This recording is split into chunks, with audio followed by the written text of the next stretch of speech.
TVC, a TV do Correio da Manhã.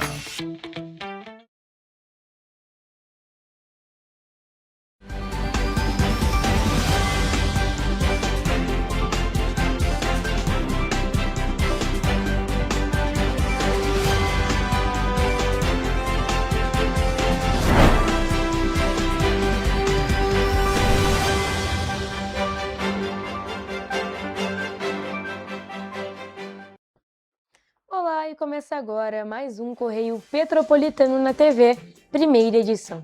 Eu sou Mariana Braga e estamos ao vivo dos estúdios da TV Correio da Manhã em Petrópolis, trazendo as principais notícias da região, especialmente para você. Hoje é segunda-feira, 24 de agosto, e você vai ver a seguir. Mais um ônibus da Turp quebra em Petrópolis. O município vai credenciar novos leitos para a reforma no Nelson de Saerp, em Petrópolis. Violência preocupa trabalhadores de postos de combustíveis em Petrópolis. Cefet Petrópolis abre inscrições para o ensino médio. O governo do estado do Rio reúne municípios para planejamento de estratégias do combate ao El Niño. Agora, no Correio Petropolitano na TV, primeira edição.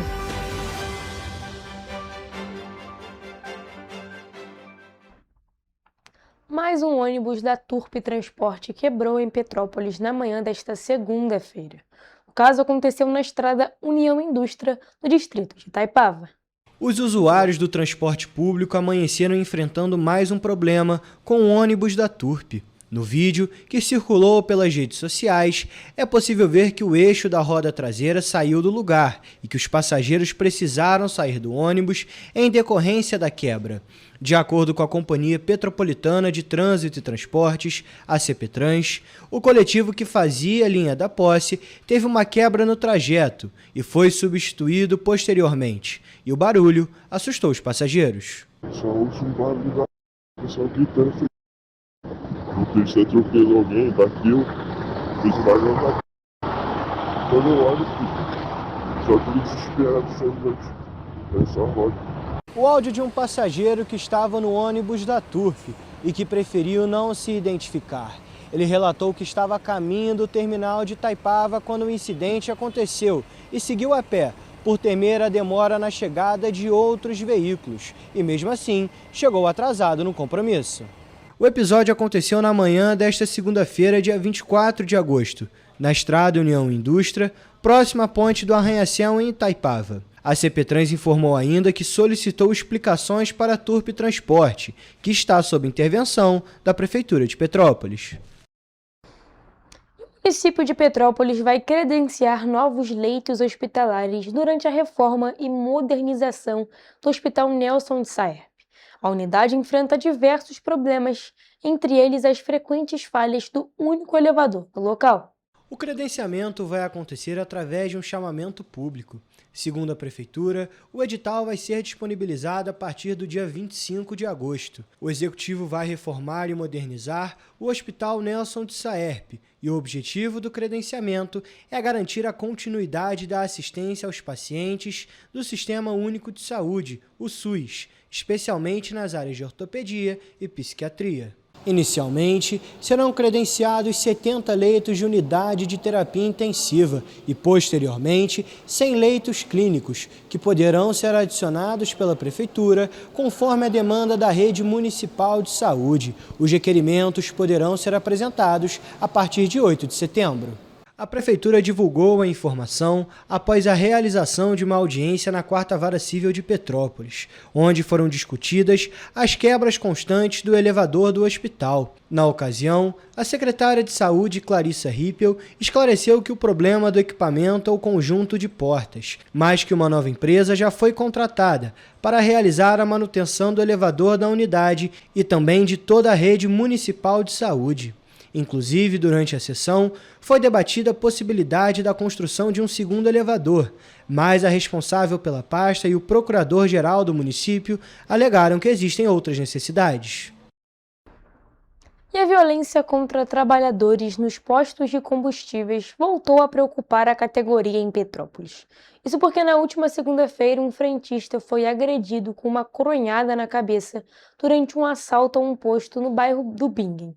Após esse caso, o Sindicato dos Empregados em Postos de Serviços de Combustível e Derivados de Petróleo pediu reforço no policiamento. O crime aconteceu na noite de segunda-feira, dia 17 de agosto. O frentista foi agredido com uma coronhada na cabeça durante o assalto. O caso chamou atenção para a vulnerabilidade de quem trabalha nos postos, principalmente no período da noite. Muitos estabelecimentos funcionam 24 horas por dia, com equipes reduzidas durante a madrugada. Essa rotina que deixa os profissionais mais expostos a assaltos, ameaças e agressões.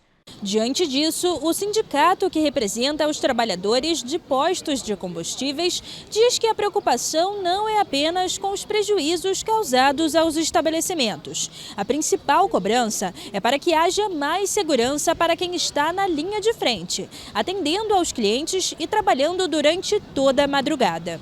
O Sindicato dos Empregados em Postos de Serviços e Combustíveis e Derivados de Petróleo, o Simpospetro de Niterói e região, encaminhou o ofício ao comando do 26º Batalhão da Polícia Militar, em Petrópolis. A entidade pede reforço do policiamento e das rondas nas proximidades dos postos, principalmente no período noturno. Isso não é a primeira vez que acontece episódios de violência extrema aos membros da nossa categoria. Isso traz um pânico generalizado a todos os pais e mães de famílias que precisam sair de suas casas para garantir o sustento dos seus familiares. Para o sindicato, a presença ostensiva da polícia pode ajudar a prevenir crimes e reduzir a sensação de insegurança entre trabalhadores e clientes. A entidade também quer identificar, junto às autoridades, os locais e horários considerados mais vulneráveis. A ideia é buscar medidas de prevenção e reduzir os riscos para a categoria. O sindicato afirma ainda que vai continuar acompanhando a situação e cobrando medidas concretas para garantir a segurança dos profissionais. A segurança pública é dever do Estado, mas é obrigação de todos, inclusive dos empresários do setor dos postos de combustíveis. E olha só, ainda falando sobre Petrópolis, mas agora mudando de assunto e falando sobre educação, estão abertas as inscrições para o processo seletivo dos cursos técnicos integrados ao ensino médio do Cefet para o ano letivo de 2027. Aqui em Petrópolis são oferecidas 36 vagas gratuitas para o curso técnico em telecomunicações. Os interessados têm até o dia 27 de setembro para se inscrever. As inscrições devem ser feitas exclusivamente pelo site do Instituto Celecom. A taxa é de R$ 70 e os candidatos que desejarem solicitar a isenção do pagamento têm até o dia 26 de agosto para fazer o pedido. Na unidade Cefet de Petrópolis, metade das vagas é destinada à ampla concorrência e a outra metade é reservada de acordo com a Lei nº 12.711 de 2012. Podem participar do processo seletivo estudantes que já concluíram o ensino fundamental ou que estejam cursando em 2026 o 9º ano dessa etapa, inclusive pela modalidade de educação de jovens e adultos, a EJA. Também é necessário ter menos de 18 anos até o dia 30 de março de 2027. A seleção será realizada em uma única etapa no dia 11 de outubro, das 9 da manhã a 1h da tarde. Os candidatos serão submetidos a uma prova objetiva e uma redação. A prova objetiva terá 30 questões de múltipla escolha, abrangendo conteúdos de língua portuguesa, matemática, ciências da natureza, com questões de física, química e biologia, e ciências humanas, como história e geografia. O resultado final do processo seletivo está previsto para ser divulgado no dia 2 de dezembro de 2026, a partir das 7 horas da noite, na página do Instituto Celecom. O edital completo e outras informações sobre o processo seletivo estão disponíveis na página oficial da seleção. Mais detalhes também podem ser consultados no Instagram do Cefet Petrópolis. E o governo do Rio de Janeiro deu início a uma nova etapa de preparação dos 92 municípios fluminenses para enfrentar os possíveis impactos do El Niño. A estratégia reúne treinamentos para equipes das prefeituras, novos sistemas de monitoramento e alerta e ferramentas que vão ajudar a identificar com antecedência as áreas e populações mais vulneráveis a eventos como ondas de calor, chuvas intensas, enchentes, estiagem e até queimadas. A iniciativa foi discutida na quinta-feira na UERJ, durante um encontro que reuniu representantes do Estado e dos municípios. A criação do comitê se mostra muito relevante na medida em que já estamos sofrendo os efeitos do El Niño. O governo do estado do Rio de Janeiro alinhou ainda uma agenda contínua de treinamentos e reuniões técnicas para capacitar os órgãos locais dos 92 municípios do estado. Os encontros têm início entre os dias 25 e 28 de agosto, com as oficinas presenciais da Secretaria de Saúde voltadas para as equipes de vigilância em saúde e atenção primária municipais. Nos encontros serão detalhados os protocolos de resposta por níveis de severidade e a entrega de cartilhas com orientações divididas para gestores, profissionais, população e proteção animal. Ações necessárias para o enfrentamento do fenômeno climático, que é comum, mas que em 2026 deve ter força maior do que a habitual. O El Niño tem cerca de 250 milhões de anos. É uma coisa que acontece com bastante frequência. Se deve a um aquecimento das águas do Pacífico. E agora, este ano, esperando que nós está sendo chamado de Super El Niño. Nós temos um quadro de baixa umidade, estiagem, fortes ventos.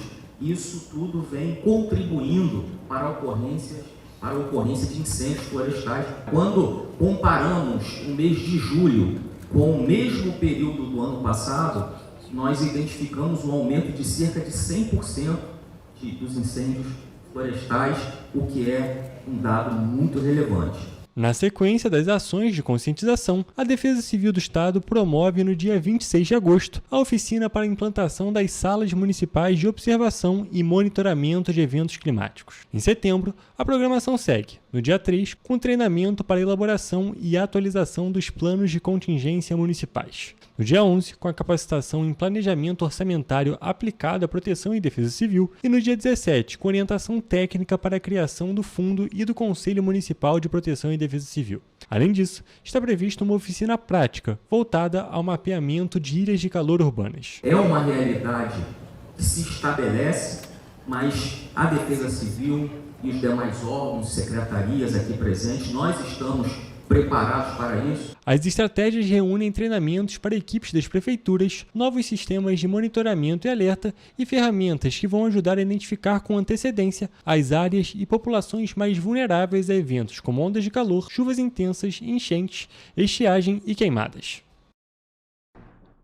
E ainda nesse assunto, o El Niño deve ganhar ainda mais força nos próximos meses. A Agência Climática Norte-Americana, a NOAA, monitora o aquecimento das águas do Oceano Pacífico Equatorial e aponta uma alta probabilidade de um evento muito forte entre outubro e dezembro deste ano. No Brasil, o fenômeno pode alterar o regime de chuvas e temperaturas em diferentes regiões. Depois de registrar um fortalecimento do El Niño em julho, a NOAA, agência norte-americana, aumentou a previsão para a intensidade do fenômeno nos últimos meses do ano. A agência aponta agora 90% de chance de um El Niño muito forte entre outubro e dezembro. Em um boletim anterior, a probabilidade para um evento dessa magnitude era de 81%. A NOAA também estima 69% de chance de que o fenômeno atinja uma intensidade histórica, com o aquecimento das águas do Pacífico superando episódios registrados desde 1950. A agência destaca que quanto maior a intensidade do El Niño, maiores são as chances de que os impactos típicos do fenômeno se manifestem. Mas a ocorrência desses efeitos não é garantida em todas as regiões. Vale lembrar que o El Niño é caracterizado pelo aquecimento anormal das águas superficiais do Oceano Pacífico Equatorial. Essa mudança na temperatura altera a circulação da atmosfera e pode influenciar o clima em diferentes partes do mundo. A NOAA monitora continuamente as temperaturas da superfície do Pacífico para acompanhar a evolução do fenômeno. No Brasil, os impactos podem ser diferentes de acordo com a região. O IMET aponta que, de forma geral, o El Niño tende a favorecer o aumento das chuvas na região sul, enquanto pode contribuir para a redução das precipitações em áreas do norte e nordeste. Para a primavera, entre setembro e dezembro, há também indicativos de condições mais secas em áreas do sudeste e do centro-oeste, incluindo o estado do Rio de Janeiro. Os órgãos brasileiros de monitoramento também alertam para a possibilidade de temperaturas acima da média no segundo semestre.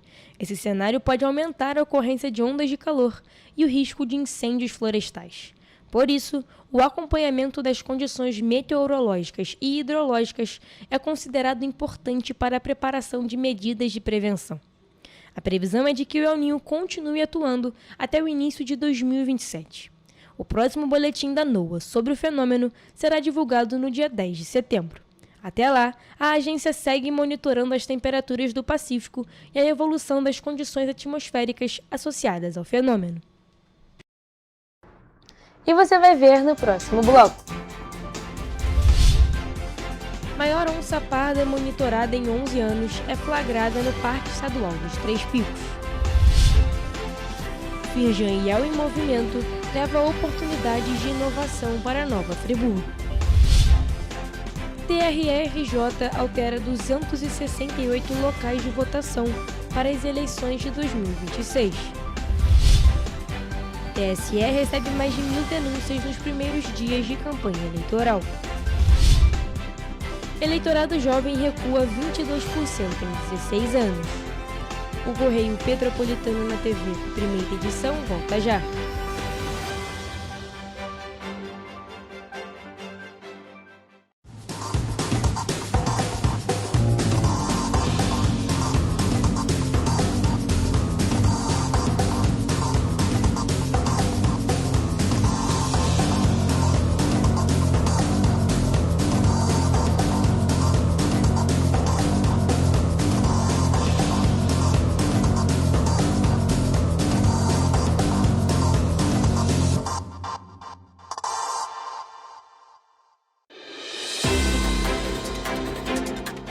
Sem você, o jornal não funciona.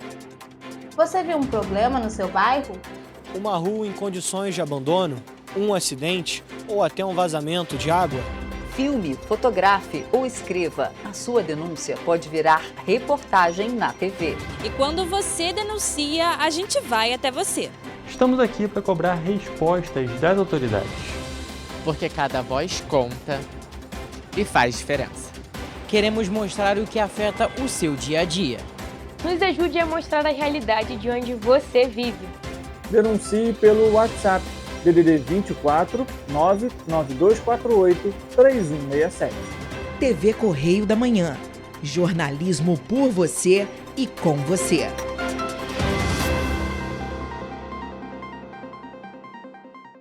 Petrópolis, uma cidade histórica que agora tem um novo ponto de conexão. O Correio Petropolitano se renovou e leva o que de mais importante acontece na cidade, de maneira mais ágil e acessível. Acesse as notícias de Petrópolis de maneira rápida e prática, onde quer que você esteja. Fique por dentro dos acontecimentos da cidade, da política, da cultura e muito mais. Correio Petropolitano. A informação de qualidade a um clique de distância. Acesse www.correiopetropolitano.com.br. O seu jeito de beber te afastou das pessoas que você ama? Sabemos que sim. É possível encontrar uma nova maneira de viver com qualidade. Alcoólicos Anônimos pode ajudar.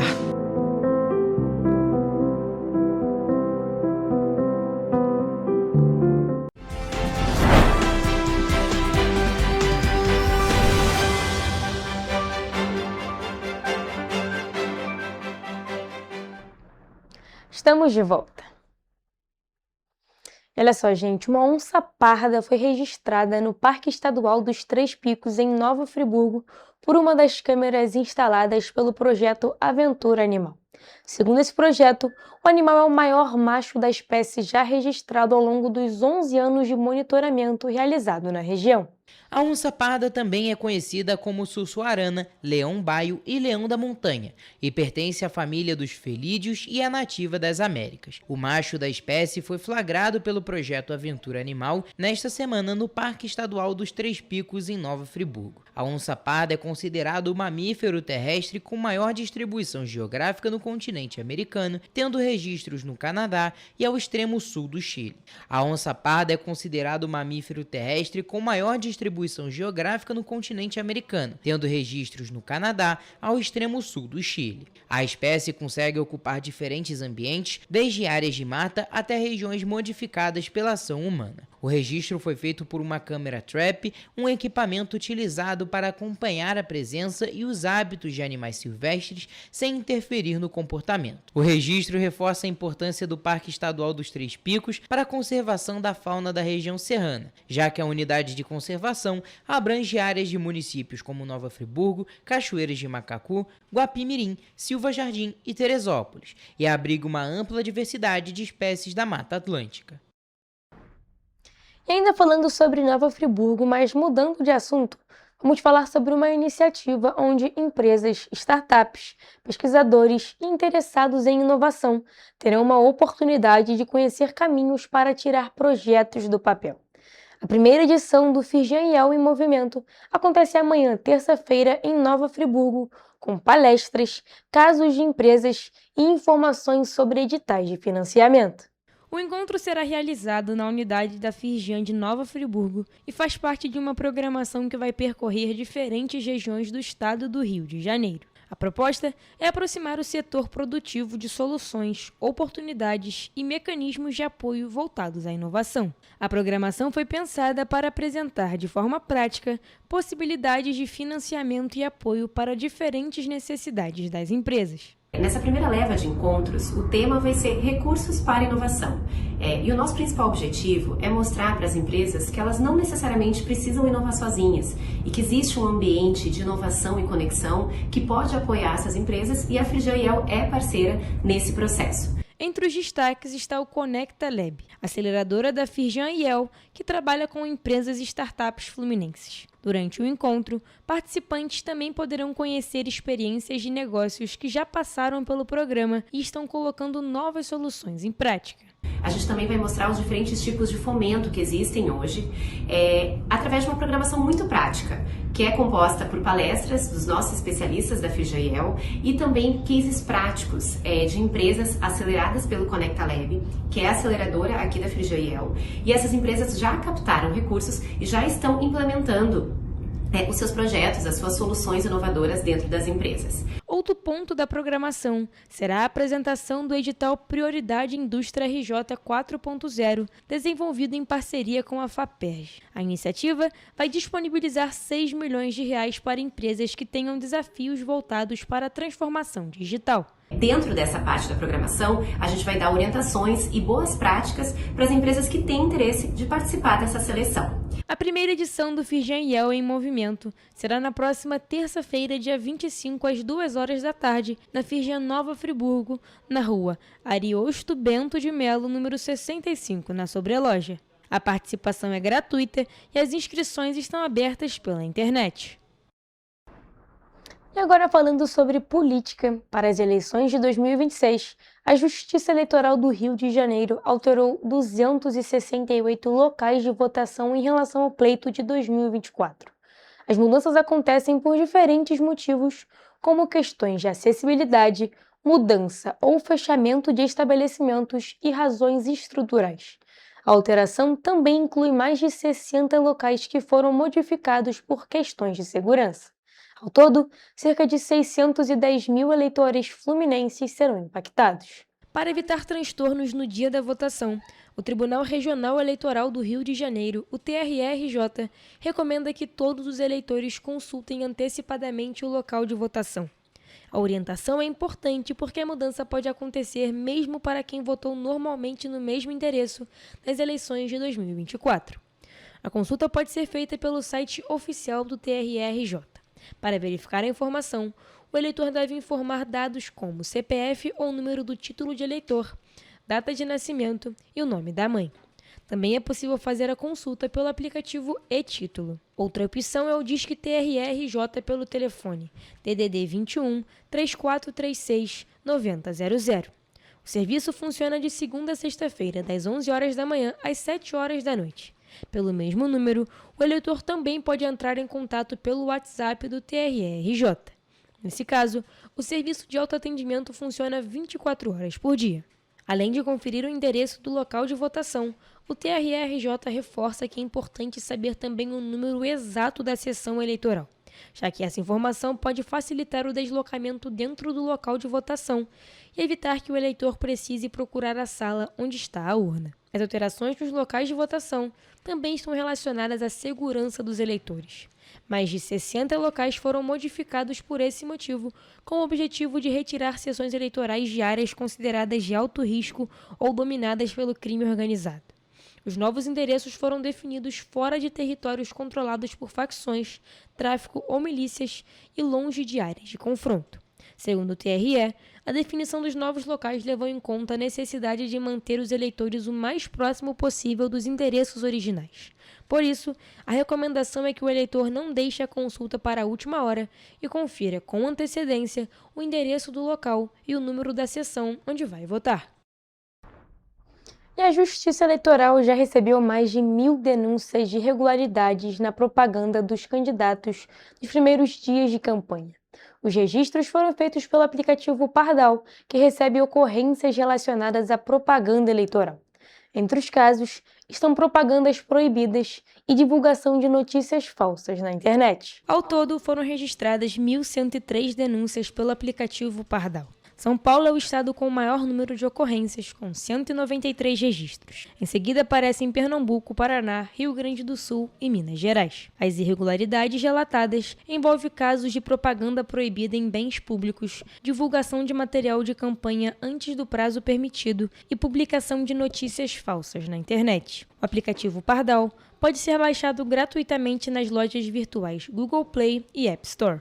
Para registrar uma denúncia, é necessário fazer login por meio da senha do e-Título ou da plataforma gov.br. A Justiça Eleitoral garante que o nome do autor da denúncia fique em sigilo. Depois de receber as denúncias, a Justiça Eleitoral encaminha as ocorrências para as autoridades competentes, entre elas o Ministério Público e os juízes eleitorais. A campanha eleitoral dos candidatos às eleições de outubro começou no último domingo, dia 16. Candidatos podem realizar carreatas, passeatas e panfletagem entre 8 da manhã e 10 da noite. As mobilizações devem manter distância mínima de 200 metros das sedes dos poderes executivo e legislativo, além de tribunais, quartéis militares, hospitais, escolas e igrejas. Os atos de campanha estão permitidos até o dia 3 de outubro, um dia antes do primeiro turno. Já os comícios podem ser realizados entre 8 da manhã e meia-noite e estão autorizados até o dia 1º de outubro. A propaganda eleitoral gratuita no rádio e na televisão será permitida entre os dias 28 de agosto e 1º de outubro.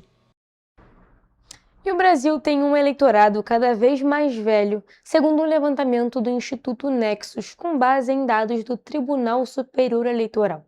A pesquisa mostra que a participação dos jovens entre 16 e 24 anos caiu 22% nos últimos 16 anos. Para as eleições agora de 2026, cerca de 9.200.000 jovens nessa faixa etária estão aptos a votar. Além da redução proporcional, também houve queda no número absoluto de eleitores jovens. Em 2010, o Brasil tinha 24.700.000 eleitores com até 24 anos. Em 2026, esse número caiu para 19.200.000. São 5.500.000 eleitores a menos nessa faixa etária. Ao mesmo tempo, o número total de eleitores do país cresceu 17%. O eleitorado passou de 135.800.000 pessoas em 2010 para 158.800.000 em 2026. Com isso, a participação dos jovens entre 16 e 24 anos no eleitorado caiu de 18,2% para 12,5%. Enquanto o eleitorado jovem diminui, a presença dos idosos nas eleições aumenta. Segundo dados do TSE, o número de eleitores com 60 anos ou mais e com título ativo cresceu cerca de 74% desde 2010. Atualmente, essa faixa etária representa mais de 36 milhões e 800 mil eleitores no país. Mesmo com a redução no número de eleitores jovens, os índices de comparecimento nas urnas chamam a atenção. Entre os eleitores de 18 a 24 anos, faixa em que o voto é obrigatório, 78,5% compareceram às urnas no primeiro turno das eleições. Entre os jovens de 16 a 17 anos, que não são obrigados a votar, o comparecimento foi ainda maior, 82,9%. A média nacional de comparecimento no último pleito foi de 79,1%. Além disso, a pesquisa também mostra uma diferença entre as regiões do país. Sul e Sudeste concentram os estados com menor proporção de jovens no eleitorado. Entre eles estão os 3 maiores colégios eleitorais do Brasil: São Paulo, Minas Gerais e o Rio de Janeiro. E você vai ver a seguir. Fazenda analisa mudanças em crédito para motoristas de aplicativos.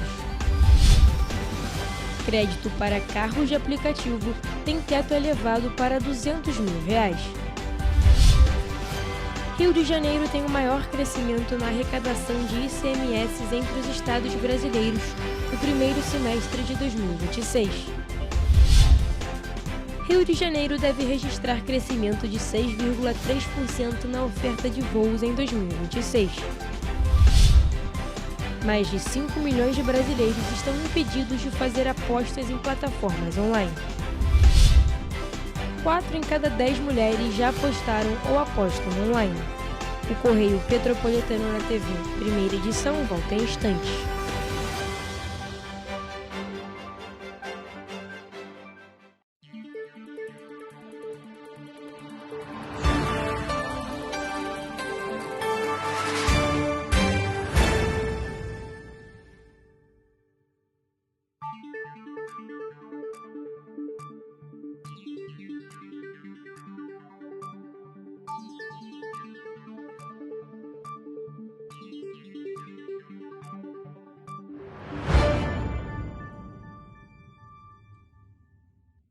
Correio da Manhã, o grupo de comunicação que mais cresce no Brasil. 5 gráficas, 5 jornais diários. Correio da Manhã, Correio Nacional, Distrito Federal, Sul Fluminense, Petropolitano e agora Correio da Manhã São Paulo. Além do Jornal da Barra, Jornal de Turismo, Revista O Cruzeiro, TV Correio da Manhã e estúdios próprios. Grupo Correio da Manhã, informação com tanta credibilidade que é impressa todos os dias. Sem você, o jornal não funciona. Você viu um problema no seu bairro? Uma rua em condições de abandono, um acidente ou até um vazamento de água?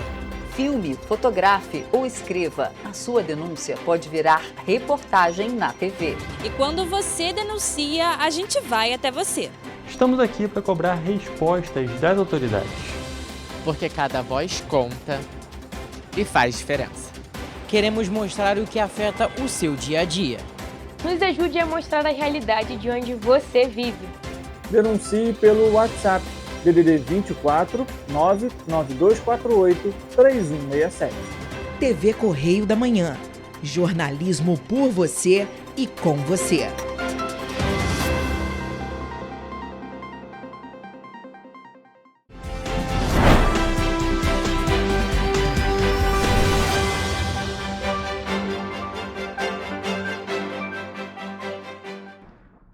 Estamos de volta. E o programa Move Brasil, que oferece crédito com juros reduzidos para motoristas de aplicativos e taxistas, poderá passar por mudanças. A possibilidade foi confirmada pelo ministro da Fazenda, que disse que a adesão ao programa está abaixo do esperado. Entre as alternativas em análise está uma maior integração com as plataformas utilizadas pelos motoristas e a ampliação da participação de bancos privados. O programa Move Brasil está em vigor desde o dia 27 de julho e oferece linhas de crédito com juros reduzidos para a compra de veículos destinados ao trabalho de motoristas de aplicativo e taxistas. O funcionamento pode ser usado para carros novos de até R$ 150 mil, além de veículos seminovos, motocicletas e bicicletas. Segundo o Ministério da Fazenda, Dario Durigan, a participação dos bancos públicos, principalmente Banco do Brasil e Caixa, tem sido maior. Já os bancos privados têm demonstrado menor interesse em oferecer crédito dentro do programa. Dario Durigan afirmou que o governo está em contato com as instituições financeiras para entender os motivos da baixa adesão. Mesmo com a garantia oferecida pelo governo, o número de operações ainda não atingiu o patamar esperado inicialmente. O ministro, no entanto, avalia que o volume de operações já é relevante e que o programa pode avançar com novos ajustes. Entre as mudanças em estudo está o aprimoramento da integração entre os bancos e as plataformas utilizadas pelos motoristas. A ideia é facilitar o acesso a informações sobre a renda dos trabalhadores, o que pode ajudar na análise e na concessão dos financiamentos. O ministro disse que a equipe econômica pretende testar possíveis ajustes junto aos bancos privados e avaliar se as mudanças conseguem ampliar o volume de financiamentos. Segundo ele, o desempenho geral dos programas de crédito do governo é considerado positivo, mas o Move Brasil para carros ainda apresenta resultado inferior ao esperado. E ainda nesse assunto, o limite de financiamento para veículos novos pelo programa Move Brasil, táxi e aplicativos foi ampliado de R$ 150 mil para R$ 200 mil. A mudança também permite a inclusão de novas configurações de veículos híbridos entre os modelos que podem ser adquiridos por motoristas de aplicativo e taxistas cadastrados no programa.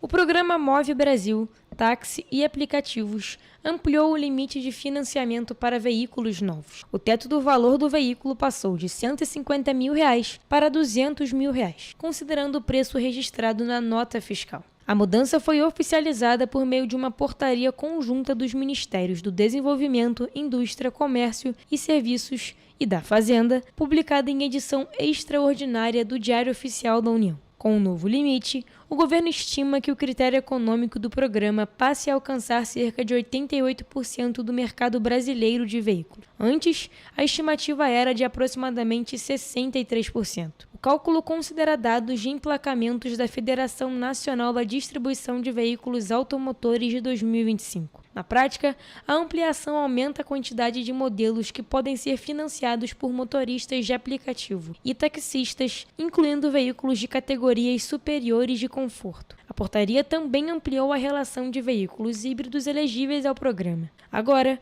podem ser contemplados modelos que combinam motor elétrico com motor a combustão, movido a álcool, gasolina ou uma combinação híbrida de álcool e gasolina. A medida mantém os critérios de sustentabilidade e eficiência energética previstos no programa. Segundo dados do Programa Brasileiro de Etiquetagem Veicular de 2026, os veículos híbridos podem apresentar redução média próxima de 24% no consumo energético em comparação com versões convencionais equivalentes. O Move Brasil está em vigor desde 27 de julho e prevê até 30 bilhões de reais em crédito para aquisição de veículos novos por motoristas de aplicativo e taxistas. A ampliação ocorre enquanto o governo avalia medidas para aumentar a participação dos bancos privados nas operações de financiamento. E o Rio de Janeiro registrou um crescimento de 17,8% na arrecadação do ICMS no primeiro semestre de 2026, na comparação com o mesmo período do ano passado. Ao todo, foram arrecadados 36 bilhões e 700 milhões de reais. O percentual é mais do que o dobro da média nacional, que ficou em 7,2%. Os dados são do Sistema de Informações Contábeis e Fiscais do Setor Público Brasileiro do Governo Federal. Com o resultado, o Rio de Janeiro aparece como o estado com o maior crescimento na arrecadação do Imposto sobre Circulação de Mercadorias e Serviços no primeiro semestre deste ano. Para a Secretaria de Estado de Fazenda, parte desse resultado está relacionada à reestruturação promovida na área da Receita. Entre as mudanças está o aumento da autonomia das áreas de inteligência e planejamento fiscal. A nova organização também permitiu ampliar os trabalhos com inteligência de dados, utilizando informações para aperfeiçoar o acompanhamento e a fiscalização da arrecadação. E o crescimento não ficou restrito ao primeiro semestre. Em julho, o Estado arrecadou 6 bilhões e 330 milhões de reais. O valor é quase 18% maior em termos nominais do que o registrado em julho de 2025. Vale destacar que o número não considera a correção pela inflação. Um levantamento da Secretaria de Estado de Fazenda mostra que houve um aumento na arrecadação em 7 das 8 auditorias fiscais especializadas analisadas. Empresas dos setores de energia elétrica, siderúrgica e petróleo, além de operações sujeitas à substituição tributária, responderam por um acréscimo de 850 milhões de reais na comparação com julho do ano passado. Segundo a secretaria, o resultado também reflete a intensificação das ações no setor de combustíveis, a criação de um gabinete voltado ao monitoramento de grandes contribuintes e o reforço da fiscalização sobre atacadistas e distribuidores. As medidas incluem ainda o combate à atuação de empresas noteiras que são utilizadas em esquema de fraude fiscal. E o estado do Rio de Janeiro deve registrar crescimento de 6,3% na oferta de voos agora em 2026. A previsão é superior à média nacional, que está estimada em 4,2%. Segundo o levantamento da Associação Brasileira de Empresas Aéreas, a expectativa é de aproximadamente 250 voos por dia no estado, entre operações domésticas e internacionais. De acordo com o levantamento da Associação Brasileira de Empresas Aéreas, as companhias aéreas planejam realizar cerca de 250 voos diários no estado do Rio de Janeiro ao longo de 2026. Desse total, 202 devem ser operações domésticas e 49 operações internacionais. A malha internacional deve apresentar o maior ritmo de crescimento. A previsão é de aumento de 13,2% na oferta de voos internacionais em comparação com 2025. O percentual é superior ao crescimento projetado para o mercado doméstico nacional. Com a expansão da malha, o Rio de Janeiro deve concentrar cerca de 22% de toda a oferta internacional de voos planejada para o Brasil em 2026. O estado deve ter, assim, uma participação importante na conexão do país com destinos no exterior. Os voos internacionais também devem ganhar peso na malha aérea fluminense. A previsão é que eles representem 19,5% do total de operações no estado. O percentual é mais que o dobro da média nacional, que deve ficar em 9,2%. O crescimento previsto para o Rio de Janeiro fica acima da média nacional. Enquanto a oferta de voos no estado deve aumentar 6,3% em relação a 2025, o Brasil deve registrar crescimento de 4,2% no mesmo período. O levantamento considera o planejamento operacional das empresas aéreas para este ano e aponta para uma expansão da oferta de voos no estado comparado com o ano passado, com destaque para o crescimento das operações internacionais. E mais de 5 milhões de brasileiros estão impedidos de apostar em plataformas online, as chamadas bets. O número foi divulgado pelo Ministério da Fazenda e reúne pessoas que pediram um bloqueio voluntário, participantes de programa de renegociação de dívidas e beneficiários de programas sociais. O governo também anunciou novas ações de fiscalização contra empresas de apostas. Segundo o ministro da Fazenda, Dario Durigan, cerca de 1.200.000 pessoas já optaram voluntariamente pela autoexclusão. A ferramenta permite que o próprio usuário bloqueie o acesso às plataformas de apostas online.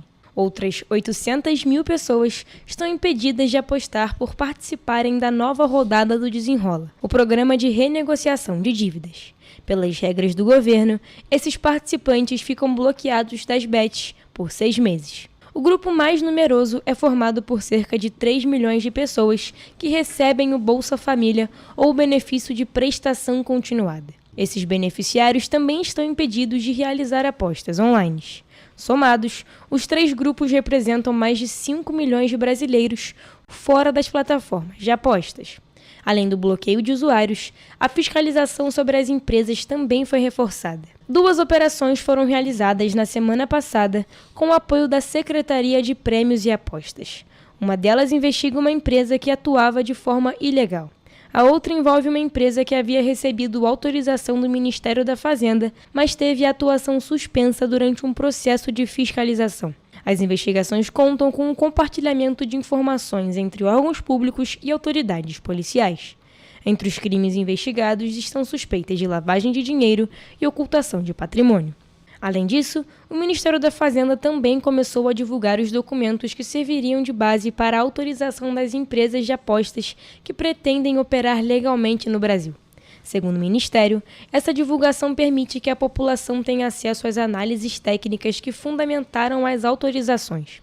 A publicação dos documentos será feita de forma gradual, conforme as informações possam ser tornadas públicas, sem expor dados pessoais ou conteúdos protegidos por sigilo. A medida faz parte da estratégia do governo para ampliar a transparência e o controle sobre o mercado de apostas online. E uma pesquisa inédita sobre o impacto das apostas online mostra que 4 em cada 10 mulheres brasileiras, ou seja, 42%, já apostaram ou ainda apostam em plataformas digitais. Desse total, 20% continuam apostando e 22% já apostaram, mas pararam. O levantamento também aponta que mesmo entre as mulheres que nunca apostaram, há impacto direto nas bets dentro das famílias. Entre as mulheres que nunca apostaram, ou seja, 58%, 12% são afetadas por parentes ou amigos que apostam. Com isso, mais da metade das mulheres brasileiras, 54%, sente os efeitos das apostas online, seja por apostar ou por conviver com alguém que aposta. A pesquisa mostra ainda que 72% das apostadoras têm filhos. Nesse caso, essas mulheres apostam cerca de 1,6 vezes mais do que as que não têm filhos. Entre as apostadoras, 49% jogam em cassinos online, outras 29% apostam em jogos de sorte instantânea e 26% fazem apostas em futebol. Outro dado que chama a atenção é a forma como as mulheres enxergam as apostas. Segundo o levantamento, elas recorrem aos jogos não apenas por lazer, mas também como uma tentativa de complementar a renda e pagar despesas do dia a dia, como contas, alimentação e itens para os filhos. Em alguns casos, a aposta passa a ser vista como uma forma de trabalho ou investimento. O impacto também aparece dentro dos lares. Para 67% das mulheres entrevistadas, as apostas estão acabando com as famílias brasileiras. Além das perdas financeiras, 24% das pessoas impactadas relatam conflitos familiares, 24% apontam perda de confiança e 21% relatam desgaste emocional. A pesquisa ainda mostra que 23% dos brasileiros já presenciaram ou conhecem alguma situação em que as apostas contribuíram para casos de violência dentro das famílias. Além disso, para 72% das mulheres entrevistadas, a publicidade das apostas contribui para que as pessoas apostem mais do que deveriam. E 79% dizem que as redes sociais passaram a mostrar mais conteúdos sobre bets depois do primeiro acesso às plataformas. Diante desse cenário, 62% das mulheres defendem a proibição dos jogos online no Brasil. A pesquisa também mostra que as apostas chegam a crianças e adolescentes, mesmo com a proibição para menores de 18 anos. Segundo o levantamento, em muitos casos o acesso acontece com o uso do CPF de um adulto da família, com ou sem consentimento. Nós vamos agora para o último e rápido intervalo, mas não saia daí, porque você vai ver no próximo bloco. Tesouro pagou 152,46 milhões de reais em dívidas de estados e municípios em julho. Vendas no comércio crescem 0,5% em junho. O Correio Petropolitano na TV, primeira edição, volta em instantes.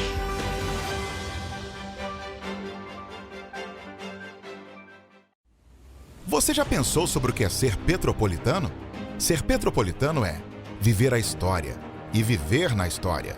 É tratar Dom Pedro II e a Princesa Isabel como vizinhos, ter uma natureza incomparável e ter um ar serrano que os turistas adoram. É também, às vezes, ter todas as estações do ano em um só dia. Ser petropolitano é se emocionar com os corais e marchar com as bandas marciais. É enfrentar o trânsito na subida da serra e reclamar do pedágio. É comemorar os gols e, às vezes, sofrer pelo serrano. Ser petropolitano é ser resiliente, ser solidário. Ser petropolitano é amar esta cidade imperial, na qual nascemos ou escolhemos para viver. Correio Petropolitano, o jornal que tem no seu nome o orgulho de ser petropolitano. Todos os dias em uma banca perto de você.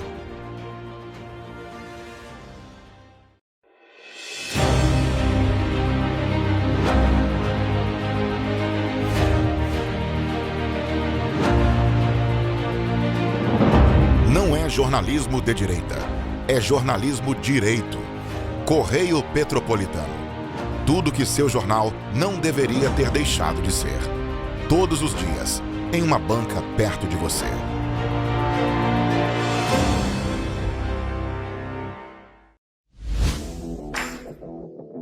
ter mais qualidade de vida, conte com a maior rede de academias de Petrópolis.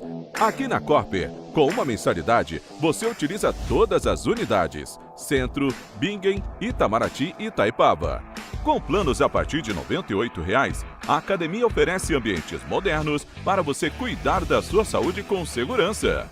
Os espaços contam com dezenas de aparelhos de musculação, diversos equipamentos para aeróbico e funcional, além, é claro, de profissionais qualificados e uma extensa grade de aulas coletivas, que inclui dança, bike, jump, wolf fit, step fit, entre outras.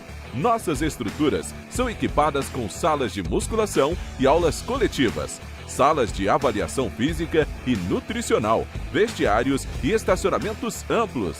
Venha nos fazer uma visita e surpreenda-se! Petrópolis, uma cidade histórica, que agora tem um novo ponto de conexão. O Correio Petropolitano se renovou e leva o que de mais importante acontece na cidade, de maneira mais ágil e acessível. Acesse as notícias de Petrópolis de maneira rápida e prática, onde quer que você esteja. Fique por dentro dos acontecimentos da cidade, da política, da cultura e muito mais. Correio Petropolitano. A informação de qualidade a um clique de distância. Acesse www.correiopetropolitano.com.br.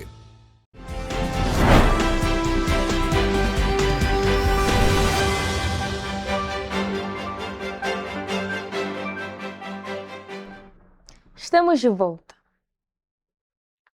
Segundo o IBGE, as vendas do varejo cresceram em junho 0,5% na comparação com maio. No primeiro semestre, a alta foi de 1,9%. E o Rio de Janeiro teve destaque no varejo ampliado, que reúne também veículos, material de construção e atacado de alimentos. A pesquisa mensal do comércio do IBGE, na passagem de maio para junho de 2026, voltou a crescer após registrar uma alta de 0,5% na série de volume livre de influências sazonais. Com esse resultado, o setor se aproxima novamente do maior patamar já registrado pelo IBGE. Então, esse aí é um resultado de crescimento depois de 2 meses. O mês de abril foi de queda de 1,5% e o mês de maio de um número ali positivo, mas muito próximo da estabilidade, que foi de 0,3%. No primeiro semestre, o resultado também foi positivo. Entre janeiro e junho, as vendas do varejo cresceram 1,9% em relação ao mesmo período do ano passado. Abril foi o único mês deste ano com resultado negativo. Com esse resultado agora, né, então tem uma recuperação, né, depois da queda tem uma certa recuperação, e o resultado agora de junho de 2026 está da ordem ali de 0,8% abaixo do patamar recorde que eu tinha dito que tinha sido atingido lá no primeiro trimestre. Entre os segmentos, o resultado foi dividido. Das 8 atividades pesquisadas pelo IBGE, 4 tiveram alta e 4 registraram queda em junho. Do lado positivo, o principal setor que teve crescimento foi de outros artigos de uso pessoal e doméstico. Ali tem resultados de vários nichos, dentre eles de lojas de departamentos, lojas de brinquedos, joalherias, artigos esportivos. Na outra ponta, tecidos, vestuário e calçados tiveram a maior queda entre as atividades. Para destacar que as vendas desse segmento recuaram 2,6% na comparação com maio. O que mais caiu, né, dessas 8 atividades foi a atividade de tecidos, vestuário e calçados, né? Então temos aí esses dois extremos para os resultados setoriais. No Sudeste, o destaque aparece no Rio de Janeiro. Na comparação de maio com junho, o varejo ampliado fluminense, que inclui veículos, material de construção e atacado de alimentos, cresceu 2,1%. Já no Brasil, o varejo ampliado recuou 1% no mês, mas cresceu 4,9% na comparação com junho do ano passado. Ao todo, 24 dos 27 estados tiveram alta nas vendas do varejo. E vamos agora saber qual é a previsão do tempo para terça-feira aqui nas cidades da nossa região de cobertura com a Evelyn Carvalhais.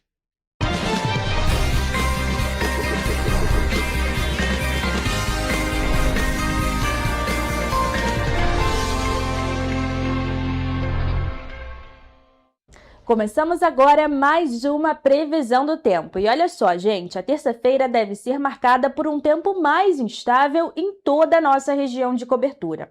O sol aparece entre nuvens, mas há previsão de chuva em alguns pontos ao longo do dia.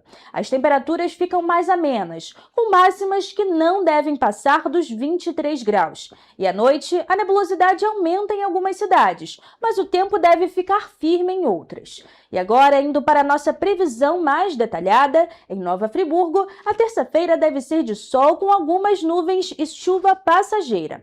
À noite, o céu fica com muitas nuvens, mas o tempo deve permanecer firme. As temperaturas ficam entre a mínima de 14 e máxima de 18 graus. Em Teresópolis, o dia também será de sol com algumas nuvens e chuva passageira. À noite, o céu fica nublado e pode chuviscar. Os termômetros, nesse caso, vão variar entre mínima de 14 e máxima de 19 graus. Aqui em Petrópolis, a terça-feira será de sol com muitas nuvens e pancadas de chuva na parte da tarde. À noite, a nebulosidade continua, mas não deve chover. As temperaturas podem variar entre mínima de 14 e máxima de 18 graus. E agora, mudando de região, indo para o centro-sul do estado, em Paraíba do Sul, o dia começa com sol e muitas nuvens, com previsão de chuva já pela manhã. À tarde, o céu fica nublado e há possibilidade de garoa. À noite, o tempo abre e a mínima para o dia é de 17 e a máxima de 23 graus. E para finalizar a nossa previsão do tempo, em 3 dias a terça-feira será de sol com muitas nuvens durante o dia e períodos de céu nublado. À noite, a nebulosidade continua, com muitas nuvens no céu. As temperaturas vão variar entre mínima de 17 e máxima de 23 graus. Bom, ficamos por aqui com mais uma previsão do tempo. Até a próxima!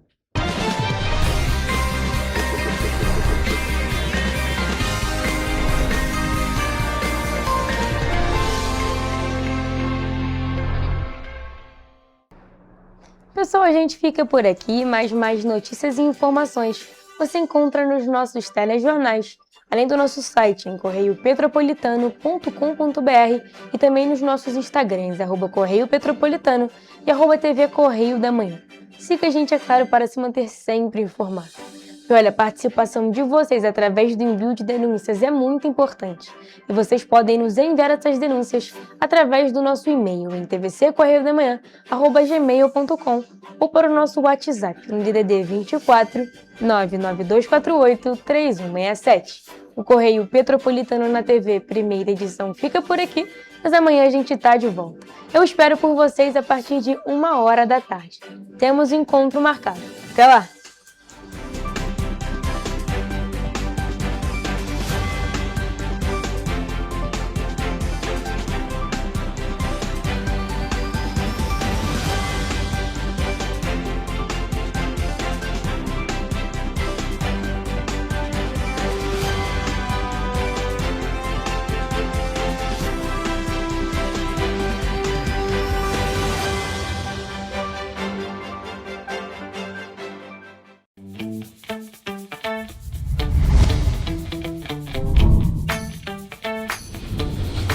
TVC, a TV do Correio da Manhã.